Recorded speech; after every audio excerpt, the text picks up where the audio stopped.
All right, John Fredericks Radio Network, you are back, and joining us now is Corey Lewandowski, former campaign manager. Trump for president. He's the one that engineered the miraculous Trump victory. Every time I get him on now, because we're in the same time in the Democratic framework, I think about like where I was like May 14th of 2015 with Corey. He was there putting this all together. We knew Trump was going to run. He hadn't announced. He hadn't come down the escalator. And every day I kind of think back, where were we in this process? So much fun thinking back. Plus, Corey is the author of two New York Times bestsellers, Let Trump Be Trump. Got to buy that. And also Trump's Enemies. That now has become a must read because that book was very prophetic.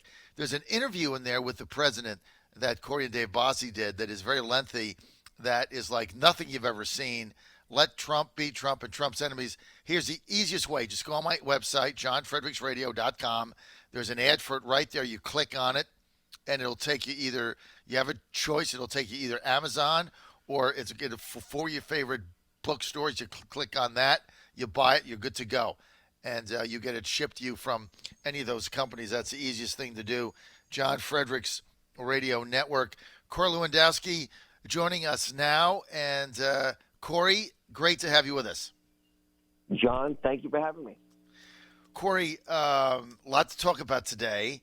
And here's the first thing that I want to get to. Okay, so yesterday in a what some people thought was a surprise move, the Attorney General naming John H. Durham, the U.S. Attorney from the District of Connecticut, to investigate basically the genesis of the FBI's probe into Russian interference in the 2016 election.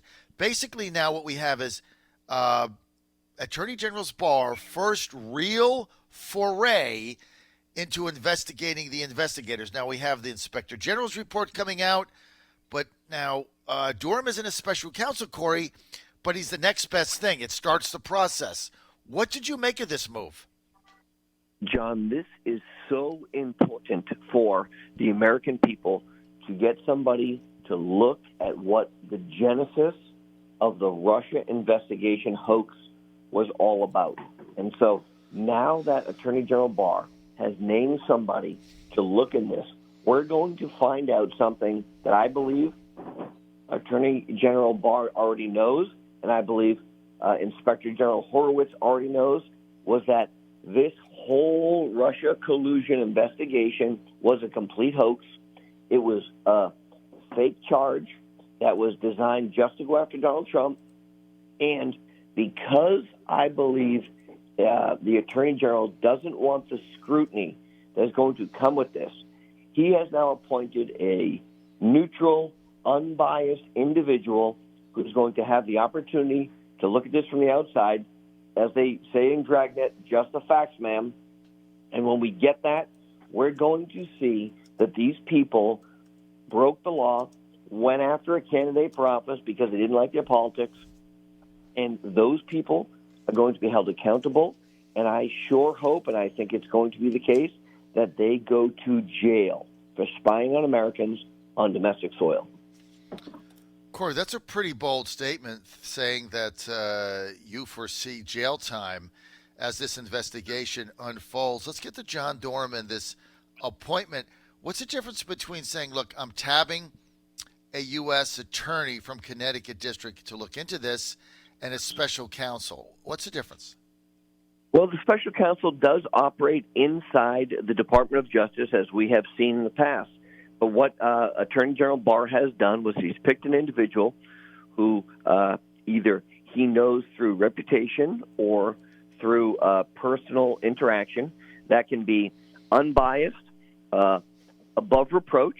And we saw that Jeff Sessions attempted to do this with the Attorney General of Utah, or the U.S. Attorney from Utah, where Jeff was going to name him as someone who's an outside observer to look at this. Because what happens when you're on the inside of Washington, D.C., I think you end up inundated with the media reports and the individuals who are trying to influence the outcome of this. But this particular individual, I believe that Attorney General Barr has looked at, has reviewed his credentials, and said, we're going to name you so that you can operate outside the realm of what is the standard operating procedure, still reporting to the Department of Justice and still reporting to the Attorney General, but you'll have full authority to make recommendations. And I believe those recommendations will completely align with Inspector General Horowitz when they say that these people broke the law, spied on Americans, did so for their own political benefit, lied on FISA applications, and now they are getting very scared. This is investigating the investigators, because we know, the American people know, these people broke the law, and Attorney General Barr is going to bring them to justice. Corey, how high do you think this goes? Well, it's very simple, John. Look, it's very simple. And it's the same process that you or I would go through if we weren't criminals like these people are, which is the investigation has been launched. They are looking for clear evidence of violations of the law. They will find those. And just because you are a government employee and just because you are the deputy director of the FBI or the general counsel of the FBI does not make you immune from prosecution. And that means that you will be accountable just like everyone else will be accountable. And that means that these individuals are going to jail. John, I know it's a bold statement. I understand your readers and your listeners are saying, hey, Corey Lewandowski is off his rocker today. But let me tell you this. The deputy director of the FBI already has criminal referrals to the Department of Justice. The Department of Justice wanted to wait until the Mueller report was finalized. That's now done. And I believe that the number 2 person who served as our deputy director of the FBI is going to go to jail for a long time. And I'm not talking a day or two. I'm talking years for the crimes that he committed, for the information that he leaked, for the stories that he started, for the FBI warrants that he signed off on, for the FISA abuses that he participated in, Andy McCabe and others, Peter Strzok, Lisa Page, Jim Baker, Bruce Orr, they are all going to jail. And it will be a vindication for the Trump campaign, for the president, for myself and my friends who are spied upon, to say that nobody is above the law. And it's high time that these people are held accountable. Well, not only that, the investigation and being spied upon, but then, like you said a couple weeks ago, Corey, the fact that you and many of your colleagues were drugged into hearings with subpoenas that went on for days and hours. And I had Dave Bossie on the other day, and he said, I said, yeah, it cost him, Corey, he told me, a couple $100,000. He said, no. It cost Corey Lewandowski's family $500,000. Like, all the money that he made in the campaign, plus all of his book money, was all gone for that. And that's his family's future. So look, there's got to be an accountability to this for what has been done. So I kind of see where you're going with this. And I want to get 2 other comments. Former FBI Deputy Baker, FBI Counsel Baker, said the other day, he said a lot of people about this investigation now should be very, very worried, very nervous about it. So maybe there's an inkling there, right? Well, I think that's right. And Dave Bossie was right. And look, I'm not here to be a victim. I'm really not, because I know you're not. I participated in the election because I wanted to. But the financial constraints that this government has placed on me and my family, which would have paid for my children, at least 1 or 2 probably, to go to college, right. Is gone because of what they've done to me. And, I'm not Donald Trump. I'm not worth billions of dollars. I'm a working class, blue collar guy who had the opportunity to be on an amazing journey because he believed and still does that Donald Trump is the best president and best candidate for the future of our country. But they abused their power in the government. They went after me. They went after so many other people. And John, I am not a fan of Paul Manafort. I am not a fan of Roger Stone. But those guys had the full weight of the federal government on them. Paul went into solitary confinement. Roger Stone had a no-knock warrant executed against him. And And I just think it's wrong. And we deserve better as the American people. You know, you told me this was taking place in some Mickey Mouse country, then I would say, hey, maybe that's the case, but not here in this country. But that's what's happened. And now it's time. You know, I'm a Star Wars fan, and the second movie in the Star Wars trilogy, if you remember, was The Empire Strikes Back. I'm calling this The President Strikes Back. You know, John, I want to see an Office of Transparency stood up in the White House, which means that every single thing, all of the FISA warrants, all of the information, the 302s that Bruce Orr gave, become public so that the American people can see it. I think the president needs to stand up a office in the White House dedicated just to giving out the information that we now know was used in this fake application. Very important. And I think that that's the opening salvo, not the last one, because with now this individual from Connecticut, with the Mueller report behind us, with Adam Schiff still trying to threaten people with $25,000 a day in fines if they don't follow the subpoenas, with the North Carolina Senator Burr bringing Don Jr. back to listen to more testimony that he's already provided on multiple occasions. It's time to put this behind us, stop going after the innocent people, and time to hold those people who broke the law for their own edification because they didn't like Donald Trump, because they want to see Hillary Clinton to win, accountable. And the American people deserve that. You're on the John Fredericks Radio Network. You're Godzilla of the Truth in America. We're with Corey Lewandowski, former campaign manager, Trump for President, author, 2 best-selling books, Let Trump Be Trump and Trump's Enemies. Must-reads. Get them on my website. Also, Corey is a senior advisor to the Great American Committee PAC. That's Vice President Pence's Hard Money Political Action Committee, Great America Committee, the sanctioned PAC for the Vice President, and that is sanctioned and the number one PAC for him. And it is a hard money PAC, which means they take the money that they raise and they give it to candidates in order to win and promote the president's America First agenda. Corey, Rod Rosenstein, neither of us are fans of his, as you know, especially me, I'm not. And I've been very disparaging of him for a very long time. But he came out yesterday distancing himself. I found this interesting, distancing himself from James Comey, who was his buddy, right? Distancing himself from Comey, say he really didn't have anything to do with any of this. And he said Comey's a propagandist. I think he called him a pundit. What did you make of this? You know, it was very interesting, John. Rod's speech last night really articulated and highlighted that he believes, in my opinion, that Jim Comey broke the law and that, above all else, he wants to hold people accountable. And look, I'm not a fan of Rod Rosenstein. I don't think he handled the Mueller investigation well.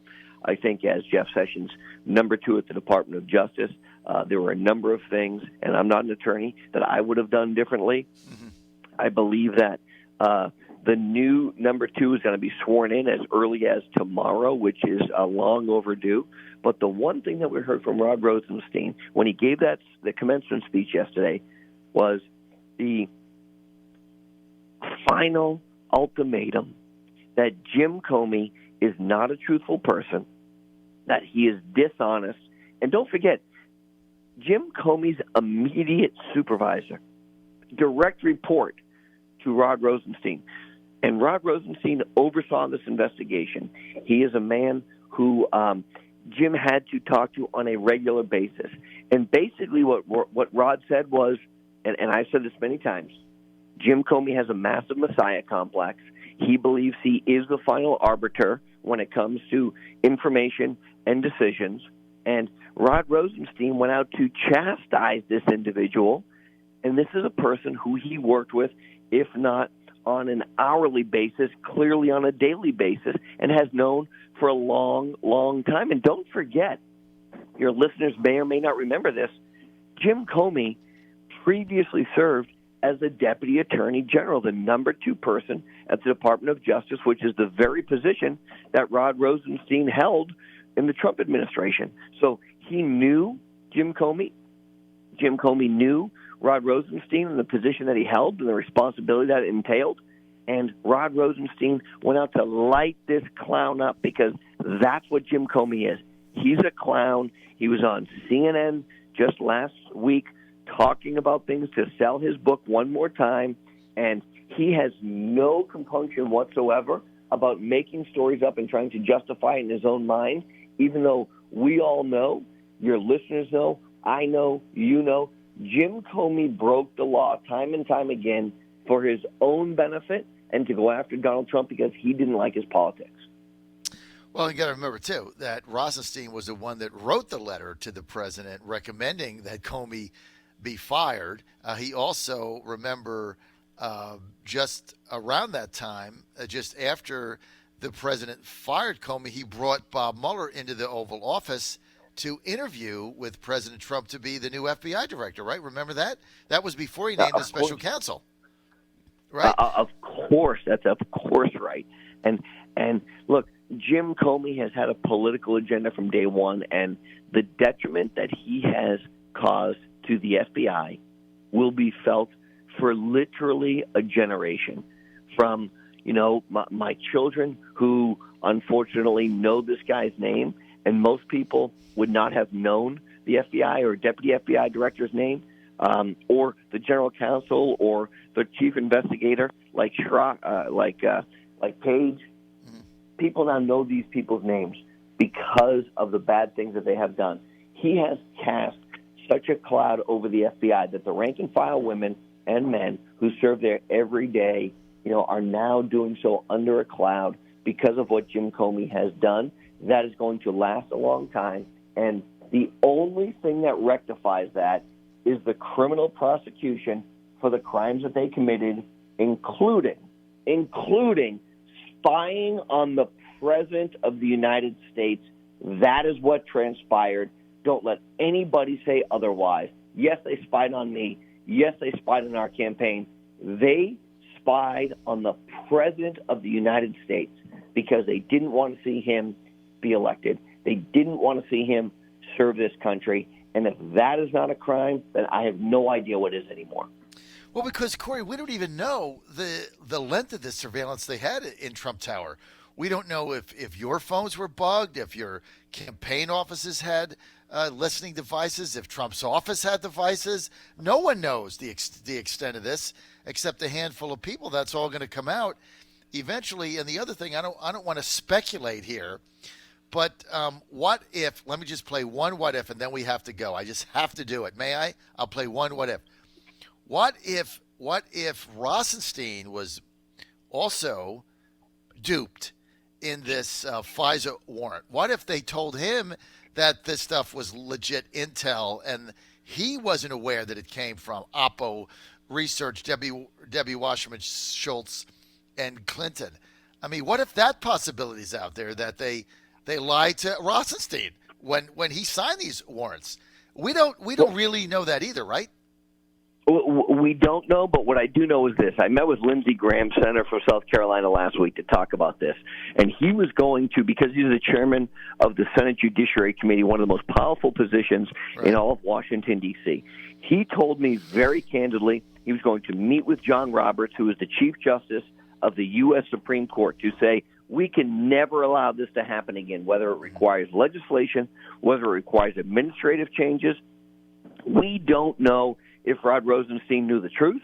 What we do know is that the final FISA warrant, the final FISA application, was signed after Donald Trump was sworn in as the 45th President of the United States, which said, we want to continue to listen to conversations and spy on domestic soil, on people who are at the highest levels of the government. If that is not illegal, if that is not a crime, then nothing is. That's Big Brother at its worst, and we, the American people, deserve better, and those people deserve to be in jail. 2017 turns into George Orwell, 1984, and there has to be accountability for this, Corey. You're right. We're out of time. Corey Lewandowski, Corey, I want to thank you for being with us, and thank you for your time today. I'm going to put this out in my newsletter this afternoon or tomorrow. Corey, thanks for being with us. Thank you, John.